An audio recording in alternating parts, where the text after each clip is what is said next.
Lindos temas, pone nuestro operador. Recordemos la música que escuchan a través del 99.1 del dial. Hay dos transmisiones que van en simultáneo. Por un lado, la del stream con los problemas de copyright que eso supone, así que hay música un poquito más, genérica, música ambiente, y la música que pone el señor Fabián Castro para aquellos que sintonizan el 99.1 del dial. A esta hora de la mañana, 10:57 minutos, y ya habíamos anticipado algo en el repaso de títulos. Íbamos a hablar de lo que va a suceder en la legislatura de la provincia de Tierra del Fuego, con un dato que yo le aportaba al señor Quique Santoro. Él me decía, lo desconozco, y a la hora de ampliar, yo un poquito hacia agua. Sé que el edificio donde sesiona la legislatura no pertenece a la legislatura, pero no sé cómo está la situación contractual ahí. Entre otras cosas, se lo podemos preguntar a nuestro entrevistado. Nos visitan por primera vez en esta nueva etapa el legislador Federico Greve, a quien le agradecemos por su tiempo. No, por favor. ¿Cómo le va? Gracias. ¿Todo bien? Bien, todo bien. Por suerte, pasado por agua acá en Río Grande, Sí. pero bien. ¿Qué onda el edificio de la Legi? No es de la legislatura. Bien, el edificio no es de la legislatura, es un edificio de la Armada Argentina, sí. Hoy es propiedad de, entiendo yo, para disponibilidad de los bienes, es la Sociedad de Bienes del Estado, si no me equivoco, el AVE creo que se llama, o algo por el estilo. Si no es que desapareció, hay que ir a registrar. Por la duda no le voy a preguntar muy finito tampoco. Hay que ir a chequear si eso existe o no. No, la verdad que lo cierto es que es de la Armada. Ese edificio es una concesión, era en su momento un salón de fiesta, después se transformó en la legislatura de la provincia. La legislatura tiene un convenio con la Armada para poder disponer del inmueble, y así es como disponemos, y se va a hacer el almirante, por supuesto, el discurso inaugural de las sesiones a partir del 1 de marzo con el gobernador de la provincia. ¿No tenía ganas que se haga en Río Grande? Nosotros decíamos con Keke que estábamos ahí especulando con lo del 17 de diciembre. Entiendo que había sido todo un guiño para los que somos chacareros, y me daba la sensación de que podía llegar a darse. No, queremos que sea en la Antártida, nos falta una ciudad más. Nosotros si decimos que queremos estar en toda la provincia, y por suerte una vez pudimos hacer la jura en Río Grande, ahora lo hicimos se hizo en Ushuaia toda la vida, y nos encantaría ir a la Antártida. Es un sueño, un anhelo. En Tolwyn ya sesionó la legislatura, ¿no? Claro, cuando se hizo ciudad. Claro, exactamente. Así que la verdad que nosotros queremos que también desde la legislatura se trabaje más en las comisiones en todas las ciudades. Esto es algo que acá en la ciudad de Río Grande en su momento no teníamos lugar físico como para poder hacer las comisiones, el trabajo en comisiones todas las semanas, y ahora se amplió el lugar en la legislatura. Se hizo una inversión en Río Grande como para tener un lugar, oficinas y demás, y lo cierto es que queremos y pretendemos, todavía tenemos que pensar en la conformación de las comisiones, que es después del 1, pero lo cierto es que como legisladores que venimos, en la renovación del mandato, entendemos que tiene que ir a las 3 ciudades para estar más cerca también de los vecinos y escuchar, las cuestiones no solamente de la ciudad de Ushuaia, sino de las otras ciudades de la provincia. Claro, nosotros hoy un poco en broma decíamos, si no parece que toda la joda, el boludeo está en Río Grande, y después todo lo institucional, lo protocolar, tenemos que hacerlo en Ushuaia. Claro, pareciera ser como es algo muy formal, y lo cierto es que hay que descontracturar, como decimos siempre, la política tiene que estar al lado de la gente, y si no está al lado de la gente y no escuchas al vecino, y tiene que un vecino de Río Grande tiene que hacer 200 kilómetros para ir a ver un legislador, la verdad que es bastante engorroso. Por eso nosotros tratamos de vivir o dividir nuestra parte o nuestra vida política en las 3 ciudades de la provincia, ¿no? Me quedé pensando en lo de la Antártida.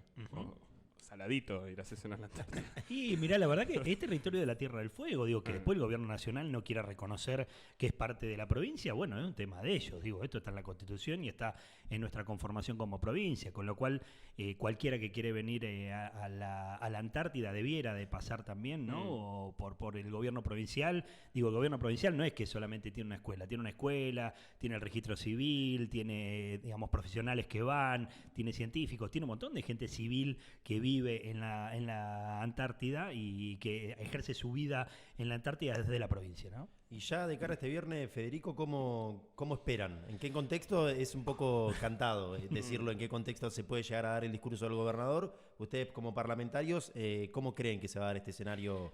Mira, desde la experiencia que tengo yo de los años de los discursos del gobernador Melella a lo largo de su historia fue cambiando, ¿no? Porque dependiendo del momento histórico eligió que sea más coyuntural, dando una fuerte crítica al gobierno nacional. Me acuerdo en épocas anteriores, en acompañar al gobierno nacional, cuando el gobierno nacional fue del signo político que nosotros acompañamos, y ahora me imagino que va a ser algo, ¿no?, de las dos cosas, ¿no? Un poco de lo que tiene que ver con lo que está pasando en la actualidad, que él, la verdad que nunca le esquiva el buto, esta es la realidad.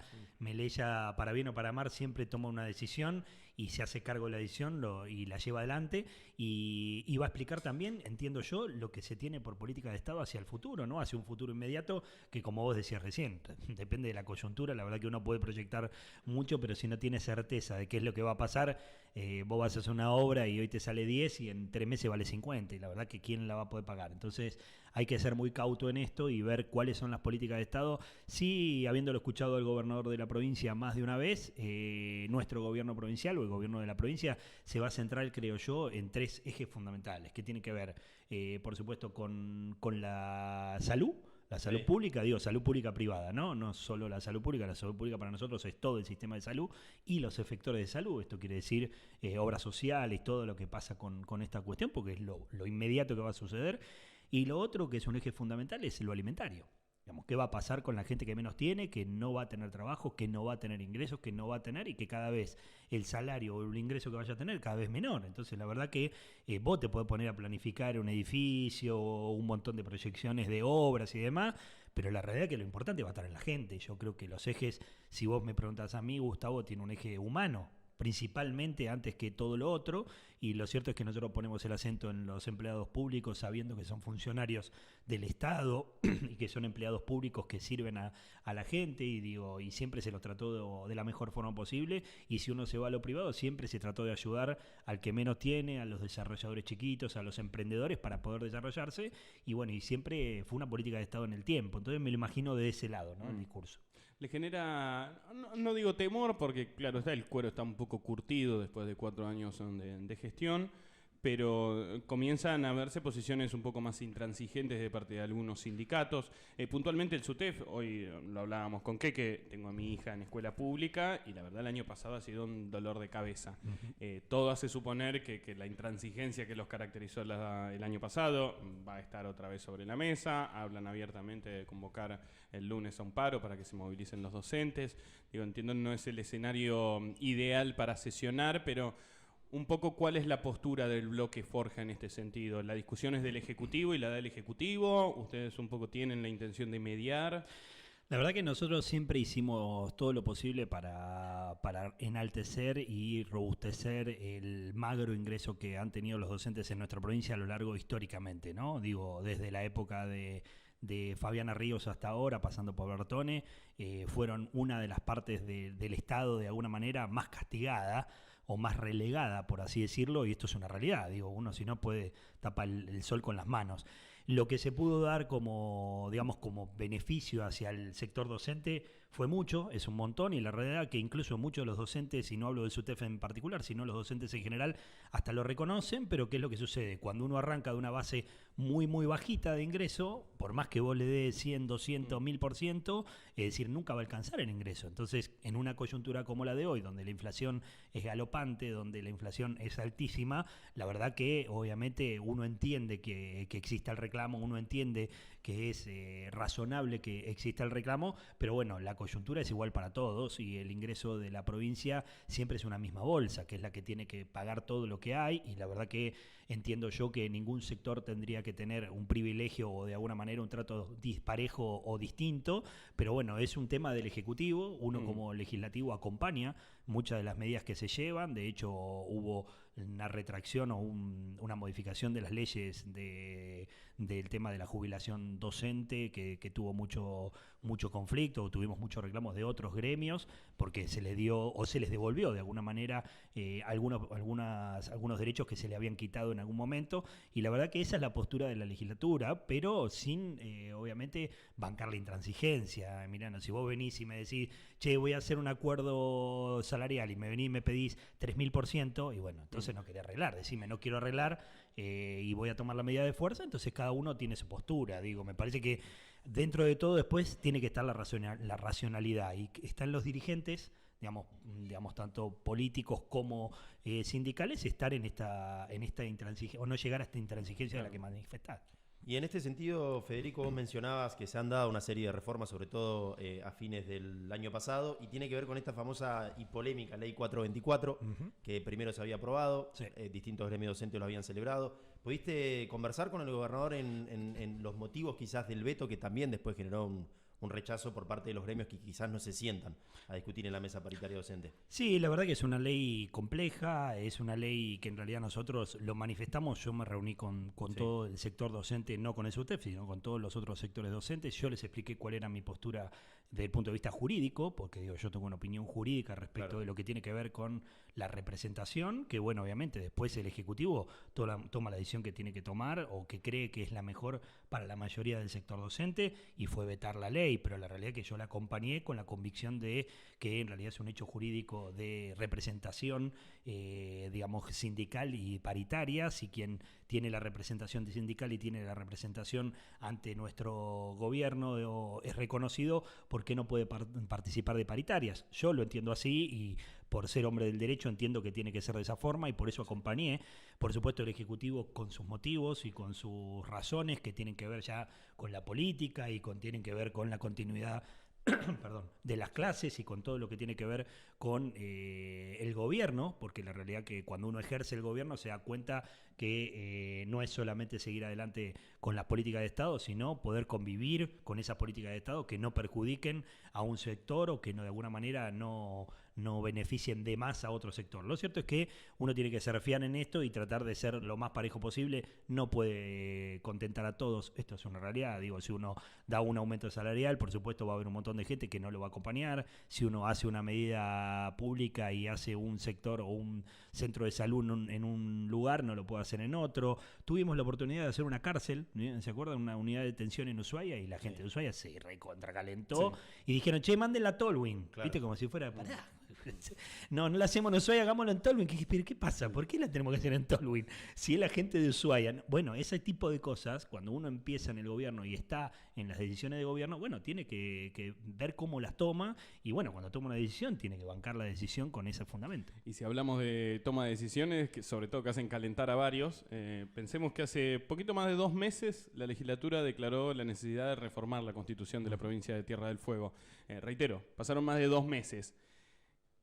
El tiempo a veces permite cierta frialdad, mirar para atrás y decir, che, esto estuvo bueno, decir, me parece hoy el contexto es otro. Hoy, ¿cuál es el contexto en relación a la reforma constitucional? ¿Sigue siendo urgente? Lo planteo en este contexto del que usted ha hablado, sobre todo en las últimas semanas, un contexto de crisis, de que hay que administrar la miseria, una frase que después le quiero consultar un poquito porque le han achacado mucho esa frase, pero en este contexto, ¿sigue siendo urgente? Mirá, la ¿Reformar verdad que la Constitución? para mí es un tema importante, importantísimo, te diría, no importante, importantísimo, trascendental para la provincia de Tierra del Fuego. Pero como siempre el dicho es, lo urgente no deja tiempo en importante, entonces lo importante lo tengo que dejar de lado, que para mí es la reforma de la Constitución, porque es transversal a un gobierno de 30 años en el futuro, y tengo que ir sobre lo urgente. Sobre lo urgente, lo que le acabo de Los decir. 70 hace un supervisores que ratito. se quedaron sin laburo hoy a la mañana. Claro, los 70 supervisores, el tipo que no tiene, que te pide la bolsa alimentaria, el que viene y te dice no tengo clases. Bueno, esos son los ejes fundamentales: salud, educación y alimentación. Digamos, vos me preguntás y hay que ir sobre eso, porque en realidad hay que empezar a discutir sobre eso. Una vez que eso se estabilice, si se puede estabilizar, Dios quiera, y no llegue a un conflicto social como ya nos ha pasado en la Argentina de antaño, la verdad que uno no lo desea, pero la verdad que lo que ve y de la experiencia que tiene, no ve una solución inmediata, más con un gobierno nacional totalmente belicoso y beligerante, con gobernadores agrupados o digamos en conjunto, conglomerados, porque en realidad, a ver, es un instinto de preservación. Hoy te toca a vos, mañana le toca a él. Digo, Jaldo hoy no acompaña porque lo acompaña el gobierno nacional, mañana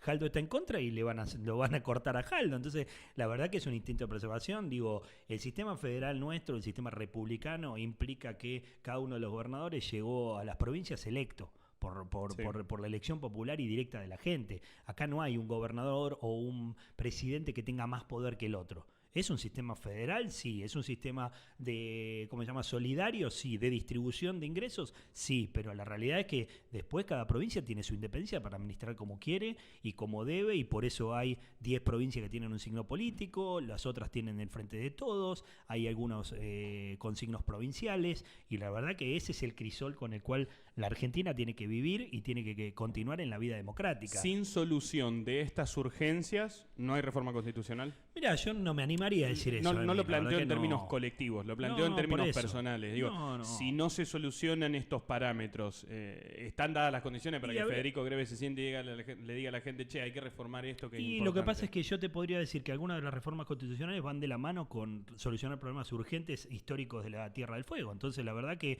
sí, yo quiero dar la discusión de la Constitución. ¿Por qué? Porque tenemos que ver cómo son las tareas que se desarrollan en las tres ciudades y en la provincia. No dupliquemos la tarea del Estado, eficienticemos la tarea del Estado. ¿Por qué no tenemos que discutir eso? Si yo hago eficiente a un Estado provincial y municipal y puedo unificar tareas y no tengo 3 protección civil, 4 deporte, 4 desarrollo social. Bueno, a ver, pongámonos de acuerdo quién hace qué tarea, pero esto lo tengo que determinar la Constitución. No lo puedo determinar yo porque me levanto y digo, bueno, vos provincia haces esto, vos municipio haces esto. Es fundamental, digo, no corre el eje de la discusión para mí que sea la reforma de la Constitución. Por eso digo que es un tema no importante, importantísimo. Yo creo que está a la misma altura de la coyuntura de lo que va. Por supuesto, si hay un 2001, todo va a volar por los aires y obviamente no va a haber nada para hacer, pero la realidad es que esperemos no llegar a ese lugar, ¿no? Arranca este viernes, en este caso va a dar apertura el gobernador Gustavo Melella. Vuelvo un poquito, parecemos bastante insistente con el tema de la reforma de la Constitución, pero ¿creen que se puede llegar a dar este año? Sí, yo creo que sí. Obviamente para el segundo semestre del año, digo, el primer semestre del año será esto, ¿no? La coyuntura, la estabilización de la economía, lo que vaya a pasar a nivel nacional. La verdad que hoy en la Argentina hablar de meses en el futuro es algo muy arriesgado, digo, tenés que tener mucha convicción y mucho fundamento para poder decir el dólar va a estar tanta plata o che, esto nos va a alcanzar la plata, no va a haber devaluación. Digo, ¿quién sabe todo eso? Digo, la verdad que es muy difícil de prever. Si acá hay una estabilización o como dice el presidente, si tenemos un 15% es un numerazo y a nosotros por el 20% casi nos cuelgan de las medias. Entonces la verdad que es complejo y la realidad que uno cuando ve ese tipo de situaciones, déjenme pensar que pregúntenme en un par de meses a ver cómo va la situación para ver si están dadas las condiciones o no. Yo creo que siempre están dadas las condiciones en el sentido de que si hay convicción política y hay definición política para discutir ciertos temas y dejarnos de discutir las cosas que en realidad parecen que no son importantes y en realidad sí son importantes, pues yo presento un presupuesto 15 días antes que el presupuesto nacional, decime qué parámetro macroeconómico tengo para presentar un presupuesto. No sé lo que vale el dólar, no sé lo que son los ingresos de la provincia, lo que son ingresos de las municipalidades. Bueno, esos son los temas importantes. Digo, para proyectar un Estado, bueno, pero discutámoslo, ¿cómo lo reformo? Con la Constitución, no es que yo me siento y hago una ley y modifico cuando tengo que presentar el presupuesto. No puedo. Digo, está en la Constitución. Entonces, cuando ustedes me dicen, y están dadas las condiciones, y bueno, ¿y por qué no lo tenemos que discutir? Sí, en la coyuntura, en lo difícil, en todo, y la verdad que es un riesgo que un tema que nosotros venimos trayendo hace muchos años, que tiene un montón de aristas y temas que se van dando a lo largo del tiempo, y que en realidad me parece que la gente tiene que estar dispuesta a entender que la reforma de la Constitución va a mejorar la vida de los vecinos, porque si uno no lo plantea desde ese punto de vista y solo se queda con la política, volvemos a la política que está lejos de la gente, que no sabe de qué es lo que vamos a discutir. Entonces, vos discutís la reforma de la Constitución y no te interesa lo coyuntural. No, hay que hacer todo, porque si uno discute eso y deja de discutir la bolsa que le lleva a la persona, la verdad que ¿qué beneficio tiene el ciudadano de lo que está sucediendo? Bueno, ese es el desafío, no digo que sea fácil, pero es el desafío que tiene la política. Ahora, y ese desafío se encuentra hoy con un escenario, no digo de cuello de botella, pero sí da la sensación de que está empantanada la discusión. Nosotros planteábamos el otro día como una suerte de tablero de ajedrez, falta que los reyes, que las reinas se sienten, lo que sucedió en el Consejo Deliberante en los últimos días. A uno le da la sensación de que ante este contexto adverso, lo ideal, o por lo menos lo prudente, lo coherente, sería nos ponemos todos espalda con espalda, si todos llevamos la boleta de Sergio Massa. Bueno, cosa que no está sucediendo. ¿Se pudrió todo con el municipio de Río Grande o cómo está la cosa? No, digamos, la verdad que, Emi, son cuestiones coyunturales del momento, con temas que se tienen que ir charlando tema a tema. La conformación del Consejo hoy es diferente que la anterior. En realidad, hoy si uno ve la conformación del Consejo es muy plural. Hay muchos sectores políticos que hacen que obviamente uno tenga que ponerse a trabajar en los consensos. La verdad que, y lo digo por experiencia propia, nosotros el primer Consejo Deliberante lo tuvimos a Alfredo Guillén, que era radical, y a los 32 segundos se dio vuelta, es decir, de 7 teníamos 0. Y en el segundo Consejo Deliberante, que se armó una mayoría más grande, teníamos una sola, que era Verónica González. Entonces, y pudimos trabajar en los consensos, y se pudo trabajar. Y yo creo que este es el desafío. Digo, lo que sí tenemos que dejar bien en claro, Emi, y esto lo digo yo a título personal, cuando uno dice que es dialoguista, tiene que dialogar en serio. No puede decir dialogo y después no hablo. O dialogo y después no me siento en una mesa. Digo, si uno dialoga en todos los sentidos y el trabajo tiene que ser mancomunado de los dos sectores. Digo, lo digo desde el Ejecutivo y desde el Legislativo Municipal en este caso, que es lo que estamos hablando. Me parece que el verdadero consenso y el verdadero trabajo tiene que darse de esa forma. Te lo digo por experiencia propia. En la legislatura nos pasaba lo mismo. Nosotros teníamos 4 legisladores, que era un montón, pero no tenías mayoría ni para presentar una declaración de interés. Si vos no te sentabas a hablar con 4 más, no podías sacar una declaración de interés, ni siquiera. Entonces, la verdad que ese es el desafío que tiene hoy el Ejecutivo Municipal con respecto a la integración del Consejo. Hoy por ahí se inició, como vos decís, con el pie izquierdo o de una forma que no era la mejor. ¿No les da cagazo que se los coman los de afuera? Y digo por si eso mismo va a suceder en la legislatura de la provincia. Hoy hay un movimiento que es el movimiento de Javier Milei, que más allá de toda esta coyuntura económica, las claras está, sigue siendo respaldado por la gente. A tal punto que no quiero hacer futurología ni ser contrafáctico, pero mandamos a elecciones, yo creo que este muñeco gana de nuevo. Entonces, en este contexto de pelea entre gente que milita en un mismo espacio, ¿no se termina beneficiando justamente a los dirigentes de la Libertad Avanza? Para mí lo que se beneficia es la antipolítica. Digo que también fielmente está representada, ¿no? en el gobierno de la Libertad Avanza. El tema es que uno no puede dejar las convicciones en la puerta de cada uno de los lugares donde entra. Digo, si uno piensa que lo que está haciendo lo está haciendo en beneficio de la gente, lo tiene que hacer pese a las diferencias que uno pueda tener y tiene que avanzar en esto.